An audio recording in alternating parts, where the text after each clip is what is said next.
price monitoring ng DTI sa pagpasok ng La Nina sa bansa.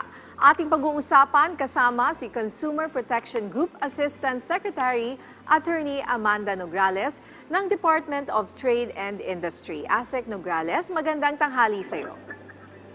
Hello po, magandang tanghali sa inyo. ASEC, dito sa pagpasok ng La Nina sa bansa, paano po ang gagawing price monitoring ng DTI sa presyo ng mga basic commodities? Ano po yung tinututukan ninyo dito sa ngayon? Opo, so sa ngayon po, lalo na ngayon papasok ang La Nina. Yung price monitoring po ng DTI, ginagawa po natin yan very diligently nationwide. So ngayon po, papaigtingin po natin ang efforts natin sa price monitoring.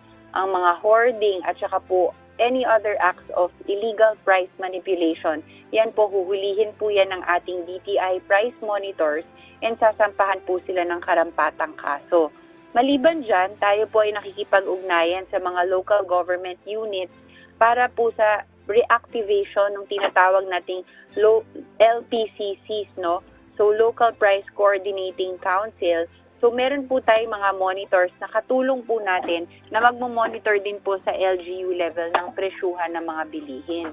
Tapos pangatlo po, para po tulong sa ating mga consumers para po makontrol ang pagtaas ng presyo ng bilihin at saka ma-ensure na ang supply po natin ay stable lang po. Meron po tayong efforts para mapanatili ang presyo ng mga basic necessities and prime commodities. Ilan pong mga manufacturers ang nagpahiwatig po sa DTI ng tinaguriang voluntary price freeze over basic necessities and prime commodities. So, yan po yung mga in general po mga efforts po ng DTI in the face of La Nina. Okay, ASEC Nograles, no? Isa sa katuwang ninyo sa price monitoring ay ang DILG. Kamusta po ang pakikipag-ugnayan ninyo sa kanilang Local Price Coordinating Council upang mabantayan ang compliance ng mga tindahan? Opo, so far we were advised na over 1,000 po ang reactivated na LPCC. Hindi pa po siya fully operational, pero once ma-activate na po ang karamihan, around 87% na po ang reactivation rate natin ngayon. So from our understanding, pag na-reactivate na po lahat, magiging operational na po yan, magiging katulong natin sila sa pagmamonitor ng presyuhan sa mga supermarkets, grocery stores, at saka kasama na rin po ang mga palengke. Sa ngayon po ba, ASEC, enforce pa rin ba yung price control measures sa mga lugar na nasa state of calamity dahil sa epekto ng El Nino? Opo. Sa katunayan po, meron po tayong dalawang municipality na bagong nilagay natin sa automatic price freeze. Ito ay sa Bukidnon. 2 pong areas yan due to El Nino naman po. So, nagsimula po yung automatic price freeze noong May 13. So, tatagal po to ng 60 days. Okay, ASEC Nograles, no? Para sa kaalaman lang ng ating mga kababayan, sa pagkakataon na may mahuling hoarders o price manipulators na hindi susunod sa inyong mga regulations, ano po ba ang posible nitong kaharapin? Okay, so unang-una po, kapag meron po silang sinasabi nating hoarders or any other act of illegal price manipulation, yan po ay violation under the Price Act. Meron pong karapatang penalty yan and depende po kung ma-filean po sila ng kaso sa prosecutor, pwede rin po yung kulong ang magiging katapat ng violation na yan. Kami po sa DTI, pag may nakita tayong ganyan, syempre iniimbestigahan natin. So sa una pa lang, mag-i-issue na po tayo ng notice of violation dahil yan po ay violation of the Price Act nga po. Attorney, sa ibang usapin naman, kumusta po ang inyong huling pagpupulong with the manufacturers? At ano-ano po yung mga basic commodities and products na posibleng magtaas ng presyo sa ngayon? Okay, yung kapihan sa mga manufacturers and retailers, regular po yan ginagawa ng DTI. So yung pinakahuli po nating kapihan, very successful po. Nag-attend po si Secretary Pascual. Siya po mismo yung nakipag-ugnayan sa mga manufacturers and retailers at naging bunga nga dito yung voluntary price freeze. Currently, meron na po tayong 5 major manufacturers na nagsabi na hindi po gagalaw ang presyo ng mga bilihin nila na binibenta nila. So, kami po, for the guidance of consumers, maglalabas po tayo ng price guide na itatala po natin lahat ng mga items na hindi po gagalaw ang presyo. Voluntarily po yan on the part of manufacturers for a period of 60 days. Okay. Tapos po, napag-usapan din po natin dito sa mga pagpupulong ng ating manufacturers and retailers yung magiging pagbabago sa ating SRP bulletin or yung Suggested Retail Price Bulletin. Kung maaalala po ninyo, dati nagkaroon tayo ng issue ng shrinkflation. So bilang tulong po sa ating mga consumers, yung lalabas na SRP bulletin natin, meron na tayong ilalagay na unit cost ng mga bilihin. Ibig sabihin, makikita na natin magkano ang presyuhan ng bilihin per gram, per ml, per unit cost nila. Ito yung magiging mark natin para malaman natin yung mga nagtataas ng or hindi gumagalaw ang presyo pero binabawasan ng timbang or binababaan ng presyo pero napakalaki naman ng pagbawas ng timbang. So ngayon, pag naka-indicate na yung unit cost, isang tingin lang ng consumers, mako-compare na nila yung presyuhan ng mga bilihin.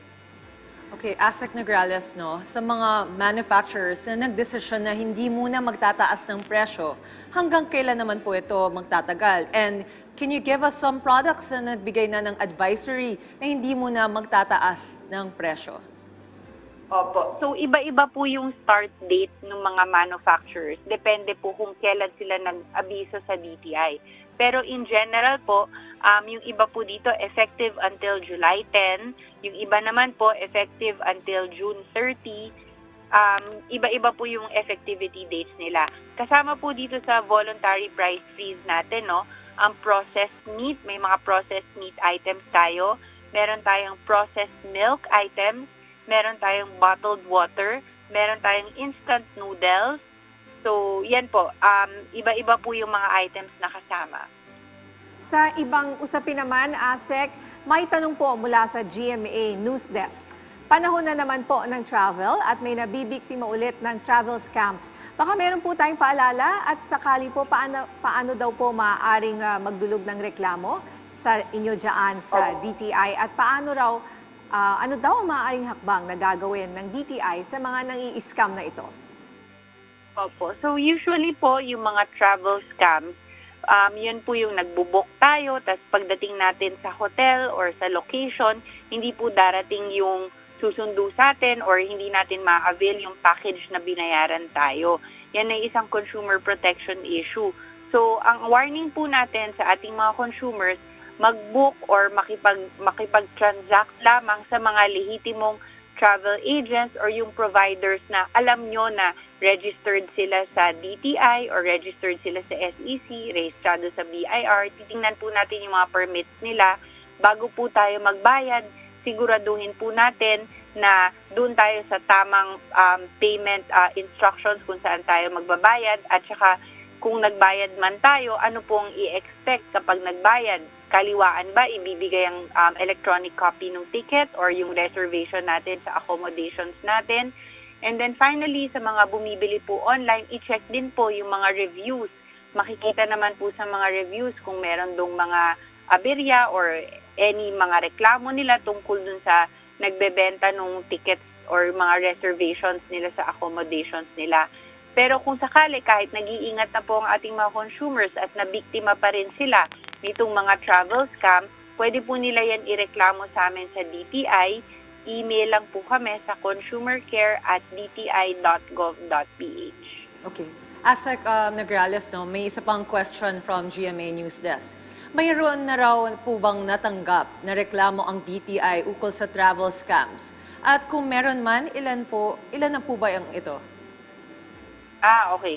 Yes, meron na po kaming natanggap na mga reklamo tungkol sa travel scam, no? Iba-iba nga po yung mga nirereklamo nila. Minsan dumarating sila dun sa location tapos hindi ino-honor yung booking nila or minsan sinasabi na first class or napakaganda nung ibubook nila pero hindi naman pala.